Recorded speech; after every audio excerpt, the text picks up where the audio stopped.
Hijrah ke Tanah Minang, sulung dari 3 bersaudara ini tinggal bersama kakeknya yang disegani dan dihormati sebagai guru silat dan tokoh adat.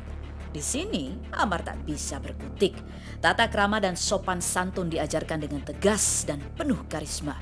Di kampung halaman, Amar ditemani Mustaqim, kakak sepupunya. Kakek saya tuh keras banget orangnya. Ngomong aja nggak boleh tatap matanya, ngomong harus tunduk. Terus sendalnya itu nggak boleh, sendal kita numpuk di sendalnya. Kita makan nggak boleh ada suaranya. Sepagi saya bangun jam 4, saya harus ngambil nimba air dulu karena air masih ada di sumur. Saya kasih makan ayam buat dedek itu. Ke ladang motong karet. Sambil nangis gitu. Ampun gila. Gue mau ngapain ya? Di situ baru kerasa, di situ baru sadar. Ya ampun ya Allah, ini masa depan gue mau jadi apa ya kalau gue kayak gini? Sekolah nggak boleh sekolah, diberhentiin sekolah semenjak dari Batam itu. Abang sepupu saya suruh, dia baru selesai SMA, temenilah Amar, ya kan? Bimbing Amar ke arah yang benar.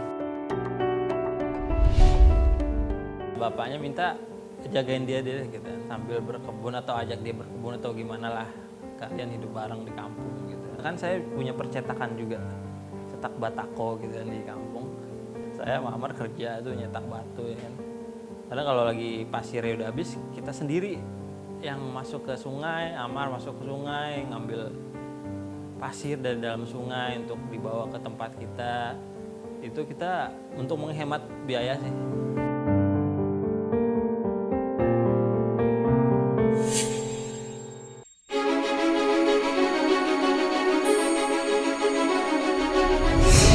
Di kampung yang serba sederhana dan penuh sahaja, Amar dipaksa menjadi petarung yang fair.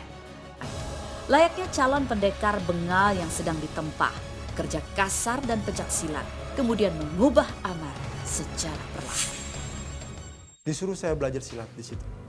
Balaja lang sile, koang balaja di sile, dape ang ilmu tuh, bapikialah utak ang tuh. Dari silat itu lo bakal kebuka otak lo, pikiran lo akan melihat dunia ini seperti apa, cara hidup kita seperti apa.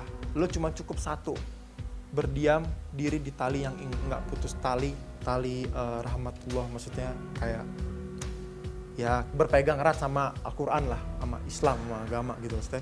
Udah cukup itu doang, lo berpegang sama itu, lo percaya sama itu, nggak percaya sama orang-orang segala macam. Yang tahu lo, diri lo sama Tuhan, gitulah ibaratnya.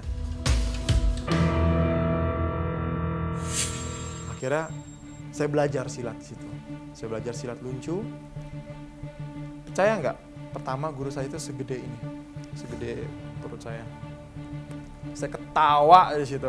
Di situ saya nggak percaya. Kata kakek saya, koang namuah mencari guru silat yang pandai. Karena orang-orang rata-rata orang yang emang pandai silat itu dia nggak kelihatan, dia orangnya diem, nggak banyak pengen dilihat segala macam. Ang cubo lah, ang pukul lah, ang inilah, ajakin berantem lah. Jadi saya datang ke sana sama Dakim saksi segala macam. Saya datang ke sana, saya ketawa di situ, seketawanya kayak gini gurunya. Bisa silat kan? Ajarin saya silat dong. Ngomong gitu kan. Weh, silat tak pandai doh. Awak nggak bisa silat? Bapak tuh Pak. Pukul lawan aja Bapak.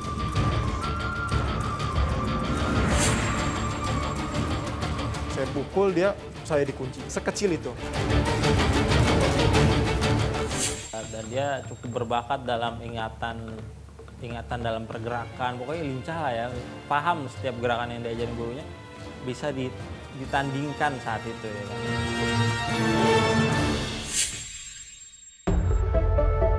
Lalu hiruk pikuk kota lenyap dalam keindahan alam dan kearifan budaya Tanah Minang. Amar mulai menemukan cahaya setelah masa-masa berjalan di lorong gelap teramat panjang.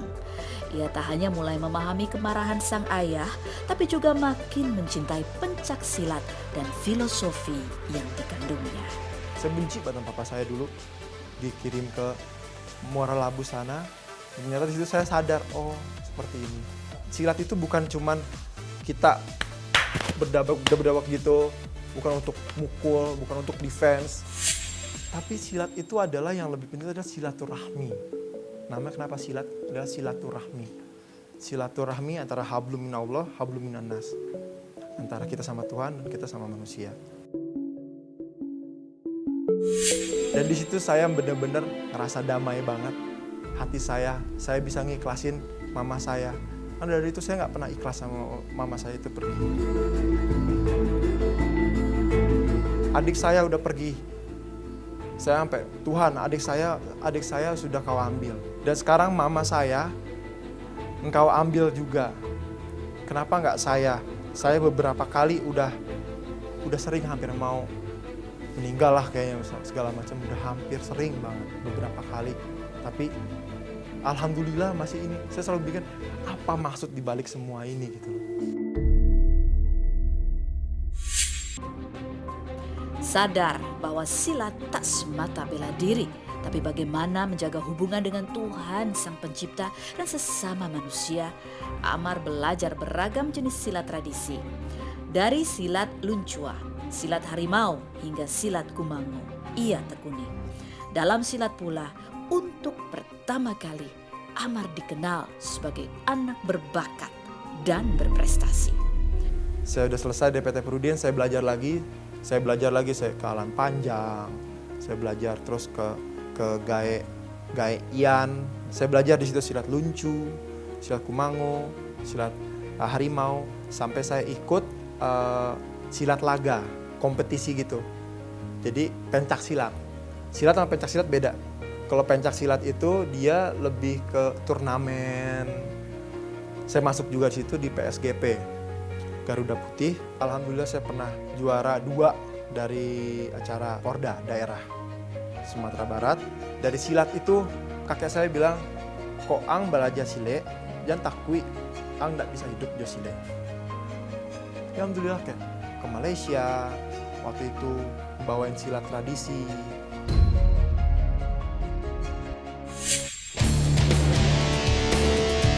Assalamualaikum. Menemukan titik balik hidup lewat silat tradisi, Amar Soni mulai bermimpi. Hasrat kembali ke Jakarta untuk menjadi anak mandiri kembali tumbuh. Tapi mimpi memang tak selalu mudah diwujudkan. Amar Soni masih harus melewati sejumlah ujian. Tuh anak kalau tidur tuh gimana ya? Susah banget dibanguninnya.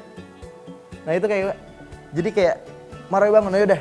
Dia mau syuting misalkan jam 9, dia tidur lagi di mobil. Tapi Seventeen saya beda. Seventeen saya di dalam goa.